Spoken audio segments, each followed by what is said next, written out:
السلام علیکم صفی نیوز میں خوش آمدید۔ جیسے کہ آپ سب جانتے ہیں کہ ہر ہفتے وزارت داخلہ غیر قانونی غیر ملکیوں کی گرفتاری کے اوپر رپورٹ جاری کرتا ہے۔ آپ سب جانتے ہیں کہ ہفتے میں 14,000-13,000 غیر قانونی غیر ملکی گرفتار ہوئے ہیں، لیکن اس ہفتے غیر قانونی غیر ملکیوں کی گرفتاری میں اضافہ ہوا ہے۔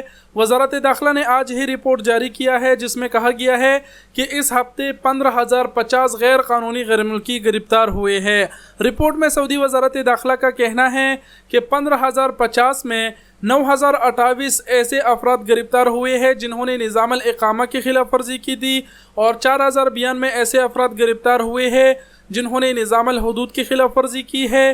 1,930 ایسے افراد گرفتار ہوئے ہیں جو نظام العمل کی خلاف ورزی کے مرتکب تھے۔ رپورٹ میں مزید کہا گیا ہے کہ 364 ایسے غیر ملکی بھی گرفتار ہوئے ہیں جو غیر قانونی طریقے سے یعنی بارڈر سے سعودی عرب داخل ہو رہے تھے۔ 364 میں سعودی حکومت کا کہنا ہے کہ 41% یمنی گرفتار ہوئے ہیں، 53% ایتھوپین گرفتار ہوئے ہیں اور 6% ایسے افراد گرفتار ہوئے ہیں جن کا تعلق دیگر ممالک سے ہے۔ رپورٹ میں نیچے وزارت داخلہ کا مزید کہنا ہے کہ 48 ایسے افراد گرفتار ہوئے ہیں جو غیر قانونی طریقے سے یعنی بارڈر سے سعودی عرب سے باہر بھاگ رہے تھے۔ اس کے علاوہ رپورٹ میں نیچے بتایا گیا ہے کہ 18 ایسے افراد کو گرفتار کیا گیا ہے جو غیر قانونی غیر ملکیوں کو سہولیات پر اہم کر رہے تھے۔